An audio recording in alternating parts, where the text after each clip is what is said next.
Thank you. Thank you all very much, and thank you to Drake University for giving me the opportunity and a platform to have a conversation about having faith in America. How many of y'all would agree that this is a good time to talk about restoring faith in each other, faith in our future, faith in our nation? Dylan, good job. Thank you very much. Pastor Steve, thank you very much. God bless you. It's amazing to be here, just steps from where the Reverend Dr. Martin Luther King Jr. shared his message and his ministry. I was born in 1965, just 2 years after Dr. King said, "I have a dream. I am living proof that American dreams do come true." My mom spent her teenage years surrounded by segregation. My grandfather, her father, had to step off of the sidewalk to let white folks pass by. He had to drop out of school in the 3rd grade and start picking cotton. When I was a kid, I remember my granddaddy coming to the kitchen table with a newspaper in his hands. Only later did I realize he had never learned to read. But he was determined that he would set an example for his grandsons to follow. Life handed my granddaddy every single temptation to lose hope, but he would not. He had faith, deep and stubborn faith. Faith in God, in the future, and in America. And do you know what? That man lived long enough to see his family go from cotton to Congress in his lifetime.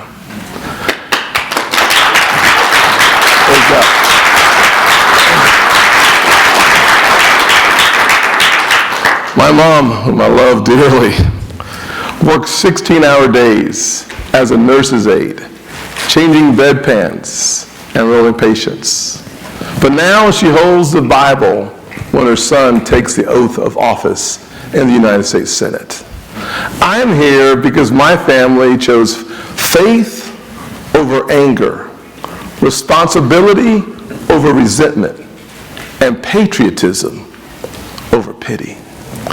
My granddaddy taught me I could be bitter or better, not both. My mom said we could be victims or victors. She chose victorious. I am living proof that our founding fathers were geniuses we should celebrate, not cancel. I'll wait for you.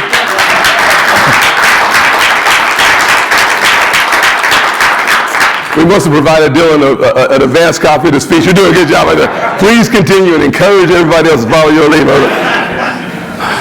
That we are indeed a land of opportunity, not a land of oppression. This is just my American story. Each of you and your families have your own. This is why my soul is pained when I look across our nation today. We have a crisis of optimism. Barely more than 10% of Americans say the state of our union is strong. Almost 3/4 say we're on the wrong track. We have a crisis of hope. The fewest people in 30 years believe today's kids will have better lives than their parents. Life expectancy is down, overdoses and suicides are up, and we have a crisis of faith.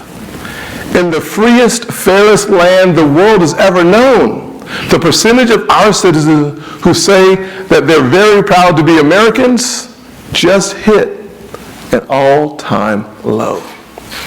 We're built on the foundation of faith, but belief is declining, and religious liberty is under assault. Too many Americans have lost faith in each other. Neighborhoods and families are drifting apart. And too many of us have lost faith in itself. Fentanyl isn't the only poison flooding our countries. Politicians in the culture are getting communities hooked on the drug of victimhood and the narcotic of despair. They are addictive and they are lethal. People see themselves as victims with no hope, no accountability, and no skin in the game. How did this happen? For 2.5 centuries, the rest of the world marveled at Americans' confidence and ambition. What went wrong? Pretend you were our nation's greatest enemy. Say you wanted a blueprint to ruin America. What would you put in it? First, you would take aim at our patriotism. So you'd amplify attention seekers who say America is an evil country. Make it easy to get rich and famous by feeding the empty calories of anger to people who are starving for hope. 100 years ago, children were taught the color of their skin defined them. If you wanted to ruin America, you'd bring that back. Tell white kids they are oppressors. Tell black kids and brown kids their destiny is grievance, not greatness. You'd make schools worse at teaching math and science and English, but start sex ed in kindergarten. If a football coach prays with high schoolers, you get them fired. But if teachers tell little kids they can pick their gender, they get promoted. You'd let big labor bosses trap poor kids in the worst schools with no choice and no voice. If you wanted to ruin our economy, you'd print and spend trillions of dollars we don't have. You'd set off the worst inflation in 40 years. You'd make workers' paychecks and senior savings worth less and less with every passing month. If you wanted to ruin America, you'd replace law and order with fear and chaos. You put violent criminals right back on the streets and call it fairness. You let drugs and mental illness take over city blocks and call it compassion. You demand empathy from murderers and carjackers, but you'd send SWAT teams after pro-life Christians and the Department of Justice after parents who show up at school board meetings. And you definitely keep our borders unsafe, insecure, and wide open. You spend the people's money hiring IRS agents instead of Border Patrol agents. And if anybody questions it, just call them bigots. If you wanted to ruin America, you'd keep our own oil, gas, and minerals in the ground.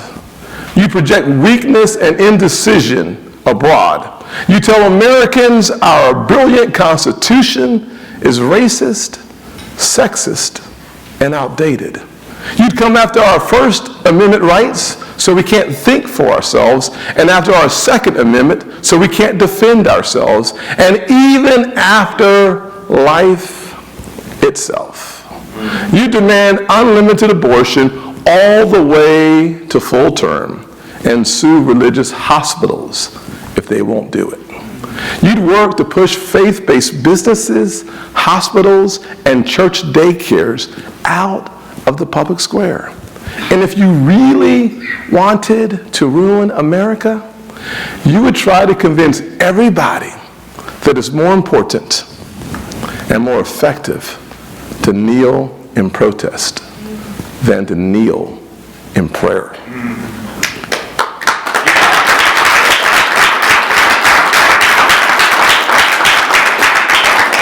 In other words, if you wanted a blueprint to ruin America, you'd keep doing exactly what Joe Biden has allowed the left to do for the last 2 years. I get animated, I really do. I get animated about this because these aren't political issues to me. This is personal. These people who call themselves progressive are attacking every rung of the ladder that helped me climb. Yeah.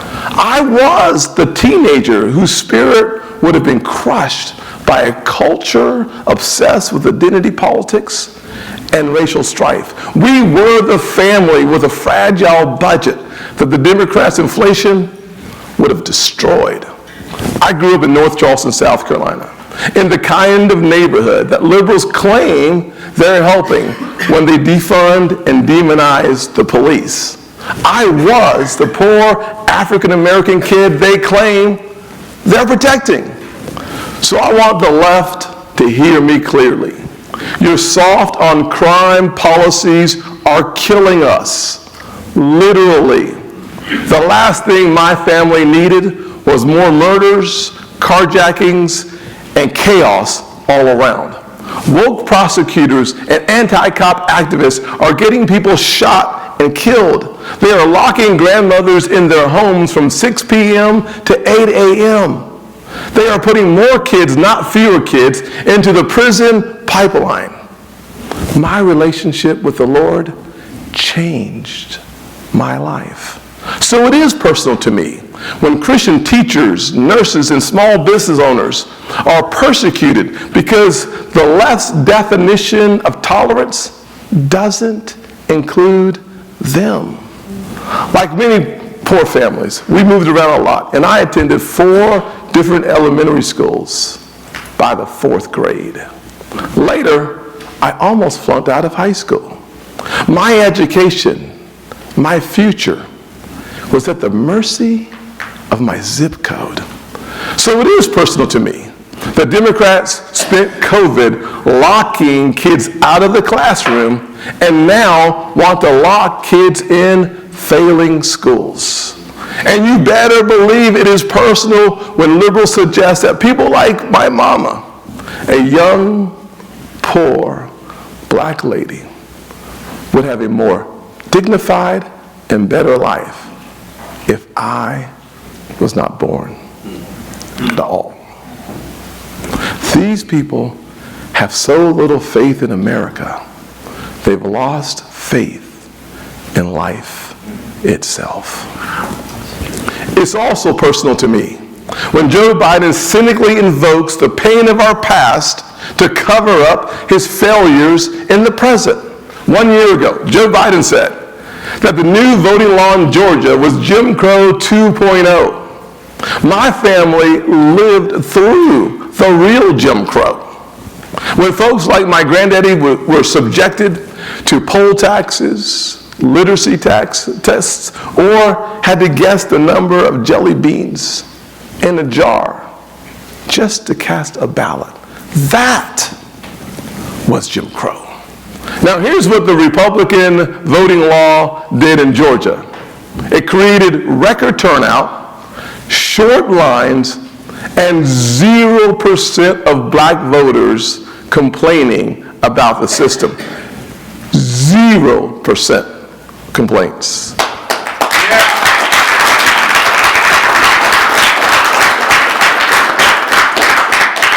Let me be clear.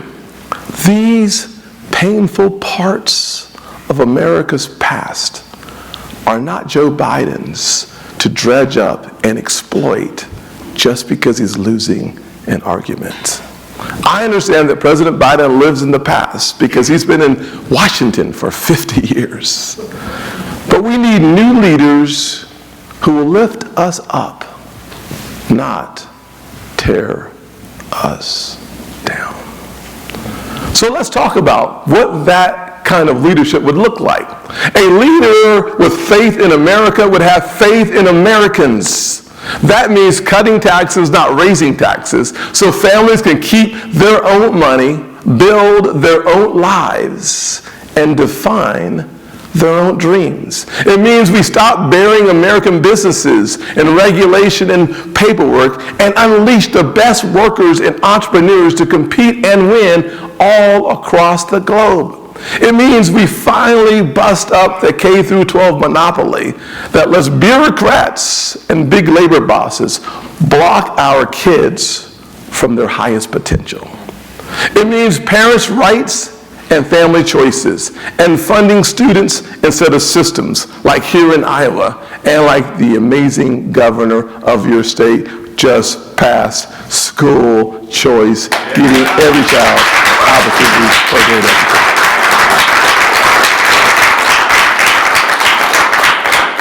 Faith in the American people means faith in freedom. Free enterprise, free speech, because we are a free people. But freedom requires personal responsibility. If you take away someone's accountability, you are denying their dignity. In the United States of America, if you are able-bodied, you work. If you get a loan, you pay it back. If you commit a violent crime, you go to prison. If you want to be a future American, you don't start by breaking our laws and coming in through the back door. Two basic principles: freedom and responsibility. But these simple truths have taken our nation to unbelievable heights. 5 years ago, Republicans passed a historic tax reform bill, and I was one of the lead sponsors. The GOP, the Great Opportunity Party, we cut income taxes for every single bracket. We doubled the child tax credit. We brought job creation and capital investment back home to America. I wrote the part of the law that created the opportunity zones, getting government further out of the way in the communities that needed jobs and investment the most. It was a massive transfer of money and power out of Washington, D.C., back to kitchen tables and small businesses where the cash registers ring all over America. Democrats called it Armageddon. I called it betting on the American people. The good news is we got to see who's right. Here's what happened.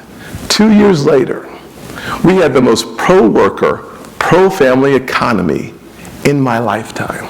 The unemployment rate for African Americans, for Hispanics, for Asians hit an all-time low. All-time meaning in all of American history, low. The lowest female unemployment since World War II. Wages at the bottom grew faster than the wages at the top.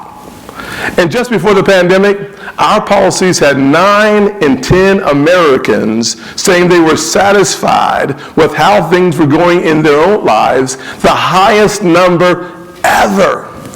And even though we cut taxes, revenues to the Treasury went up, not down, even with lower taxes. Our brand of pro-growth, pro-family, pro-working conservatism accomplished all of this with just one bill. Imagine if we had an entire agenda. Now, we talk a lot about getting government out of the way, and rightly so. But the party of Abraham Lincoln and Ronald Reagan knows that strong leaders do not hesitate to defend our citizens and our Constitution if necessary. Believing in capitalism and trade does not mean we let communist China breach our sovereign borders, steal our intellectual property, and dominate our crucial supply chains.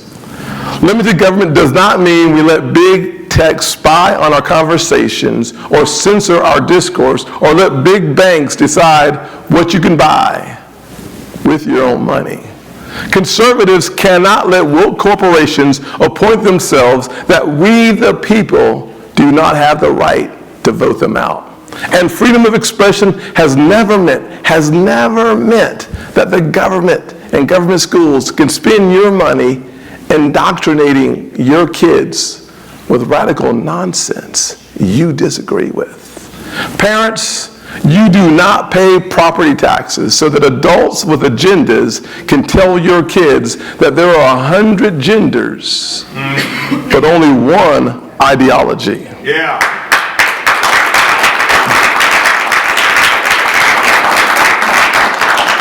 Moms and dads deserve transparency and accountability from their kids' school and the power of choice if they don't like what they see. So many politicians think that faith in America means faith in them. Imagine what we could achieve if new leaders put their faith in all of you.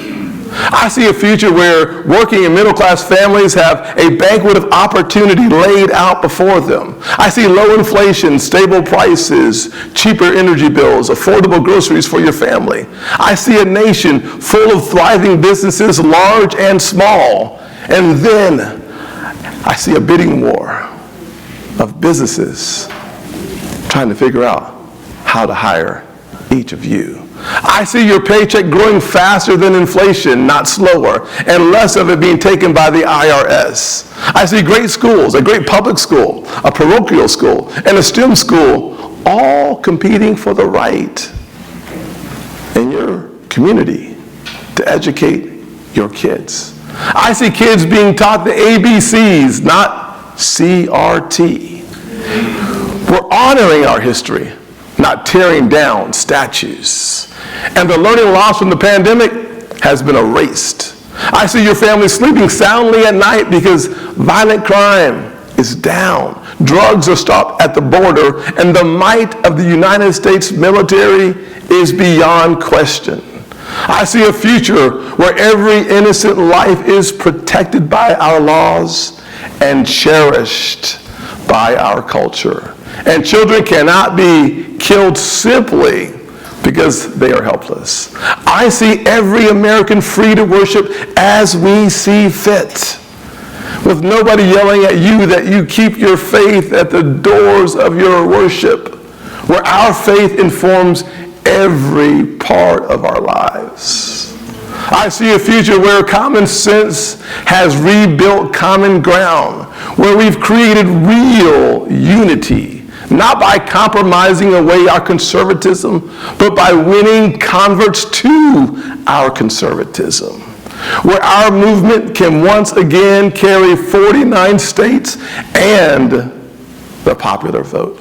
I see 330 million Americans getting back to celebrating our shared blessings again, tolerating our differences again, and having each other's backs again.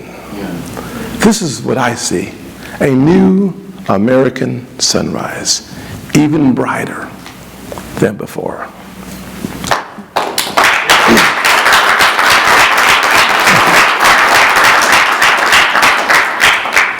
We know people will say that our message is naive, that our faith is foolish, but they don't know who they're talking to. Conservatism is my personal proof there is no ceiling in life. I can go as high as my character, my education, and my perseverance will take me. I bear witness to that. I testify to that. So for those of you on the left, you can call me a prop, you can call me a token, you can call me the N-word, you can question my blackness, you can even call me Uncle Tim. Just understand, your words are no match for my evidence. Your pessimism is no match for my history. My existence shows your irrelevance. The truth of my life disproves your lies. I will continue to proclaim boldly this truth from every mountaintop. Then I will do so from the deepest valley. I will do it in the boardroom, but I will also go to the classroom. I will do it in an auditorium surrounded by friends, but I will also go to an inner city church surrounded by skeptics. I believe it because I have lived it. I have lived the original dream.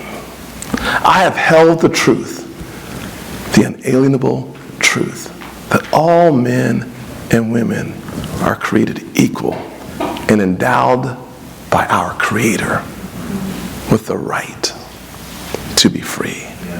I am not merely a believer in the principles of conservatism.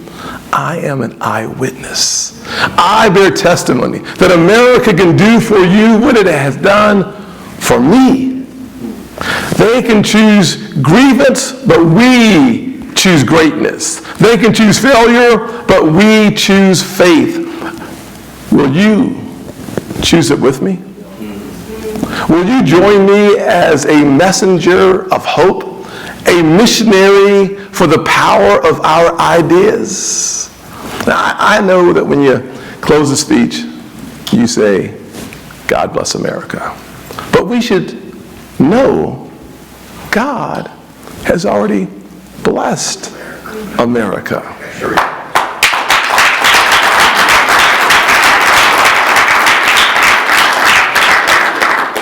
So let us be a blessing to him, to each other, and to the freest land the world has ever known, the United States of America. God bless you.